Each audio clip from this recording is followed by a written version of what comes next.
Assalamualaikum warahmatullahi wabarakatuh. Jadi kami kelompok 4 akan mempresentasikan materi mengenai masa pemerintahan Gus Dur.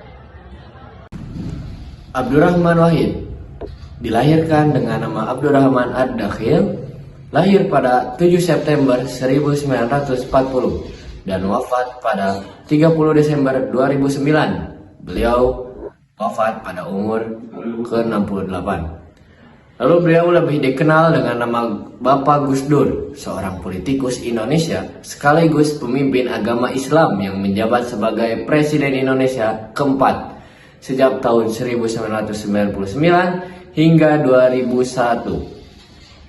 Selain sebagai pemimpin organisasi Islam yaitu Nahdlatul Ulama atau biasa disebut NU, ia juga merupakan pendiri Partai Kebangkitan Bangsa atau PKB. Ia adalah putra dari Menteri Agama yaitu Kiai Haji Wahid Hasyim dan cucu dari pendiri Nahdlatul Ulama yaitu Kiai Haji Hasyim Asy'ari.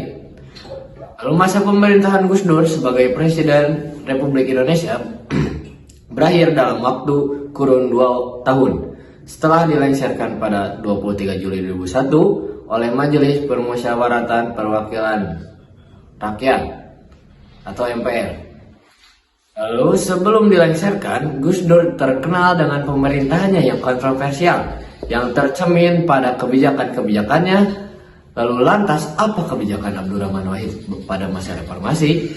Terdapat beberapa kebijakan yang dikeluarkan oleh Abdurrahman Wahid. Pertama, membubarkan Departemen Penerangan dan Departemen Sosial. Departemen Penerangan ini dibubarkan karena dianggap sebagai alat yang digunakan oleh rezim Orde Baru untuk mengendalikan dan membatasi kebebasan pers. Departemen Sosial dibubarkan karena dianggap sebagai sarana korupsi dan tidak efektif dalam menangani masalah-masalah sosial. Kedua, menghapus diskriminasi terhadap masyarakat Tionghoa di Indonesia. Gus Dur mencabut instruksi Presiden nomor 14 tahun 1967 yang diskriminatif terhadap masyarakat Tionghoa. Beliau juga mengizinkan masyarakat Tionghoa untuk merayakan Tahun Baru Imlek yang terbuka dan tanpa rasa takut. 3. Gus Dur menetapkan agama Konghucu sebagai agama resmi di Indonesia.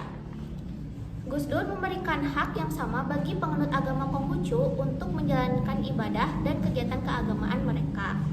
Kebijakan ini merupakan bentuk pengakuan terhadap keberagaman agama di Indonesia. 4. Pencabutan Inpres nomor 14/1967 oleh Gus Dur membuka jalan bagi masyarakat etnis Tionghoa untuk kembali merayakan Imlek secara terbuka dan bebas. Selain itu, pada tanggal 23 Juli tahun 2001, Presiden Abdurrahman Wahid atau Gus Dur ini sempat mengeluarkan rencana dekret presiden yang berisi pembukuan DPR atau MPR dan pembukuan Golkar. MPR mengadakan sidang istimewa untuk memakzulkan Abdurrahman Wahid sebagai presiden. Arti dari makzul sendiri itu yaitu berhenti memegang jabatan atau turun tahta. Tujuan dekret Presiden 23 Juli 2001 yang dikeluarkan oleh Gus Dur ini adalah untuk menjaga stabilitas negara akibat gejolak politik yang terjadi dan mempertahankan jabatannya sebagai seorang presiden. Dengan dekret ini, Gus Dur ingin menunjukkan bahwa ia tidak mengakui pelanggaran yang dituduh dan ingin menolak SIMPR yang prosesnya sejak awal dinilai ilegal. Oleh sebab itu, hanya beberapa jam sebelum SIMPR digelar, Gus Dur terlebih dahulu mengeluarkan dekret ini di Istana Merdeka, Jakarta pada tanggal 23 Juli tahun 2001 lewat tengah malam, tepatnya pukul 1.30 waktu Indonesia Barat. Gus Dur mengeluarkan dekret presiden yang berisikan: pertama, membuka DPR dan MPR; kedua, mengembalikan kedaulatan ke tangan rakyat dan mengambil tindakan serta menyusun badan yang diperlukan untuk menyelenggarakan pemilu dalam waktu 1 tahun; dan ketiga, menyelamatkan gerakan reformasi total dan hambatan unsur-unsur Orde Baru dengan membuka partai Golkar sambil menunggu keputusan dari Mahkamah Agung. Faktor-faktor kejatuhan pemerintahan Gus Dur. 1. Konflik politik dengan parlemen. Hubungan Gus Dur dengan DPR atau MPR memburuk karena gaya kepemimpinannya yang kontroversial. Banyak kebijakan Gus Dur dianggap tidak konsultatif atau otoriter oleh parlemen. Kedua, dugaan kasus korupsi skandal Bulog. Dugaan pengalihan dana Bulog sebesar 35 miliar rupiah. Dugaan kasus skandal Brunei Gate. dugaan penggunaan dana bantuan sebesar 2 juta US dollar dari Sultan Brunei. Kedua kasus ini menurunkan kepercayaan publik dari legitimasi politik Gus Dur. Ketiga, gaya kepemimpinan Gus Dur, kepemimpinan yang dianggap impulsif dan sering bertentangan dengan elit politik. Kebijakan kontroversial seperti usulan pembubaran Golkar dan penghapusan Departemen Sosial.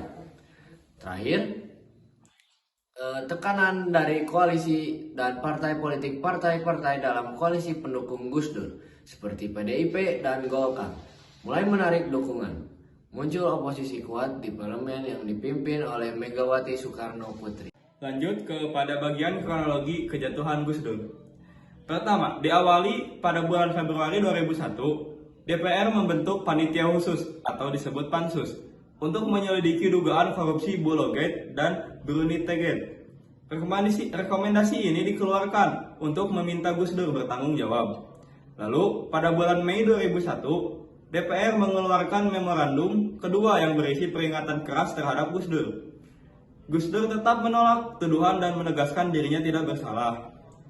Lanjut kepada bulan Juli 2001, Gus Dur mengeluarkan dekret presiden pada 23 Juli 2001 yang membubarkan DPR dan MPR serta menyerukan pemilu baru. Dekret ini tidak mendapatkan dukungan dari pihak militer ataupun pihak masyarakat. Lalu pada tanggal 23 Juli 2001, MPR menggelar sidang istimewa dan secara resmi mencabut mandat Gus Dur sebagai presiden. Lalu digantikan oleh Megawati Soekarno Putri dilantik sebagai presiden ke-5. Materi yang terakhir yaitu dampak kejatuhan pemerintahan Gus Dur. Ada dua dampak yang dihasilkan terhadap kejatuhan pemerintahan Gus Dur. Dampak yang pertama, dampak politik.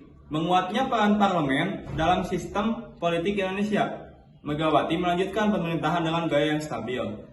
Jadi di dampak politik yang pertama ini, kejatuhan pemerintahan Gus Dur berdampak positif dan dilanjutkan oleh Megawati yang menimbulkan dampak positif dalam masa pemerintahannya.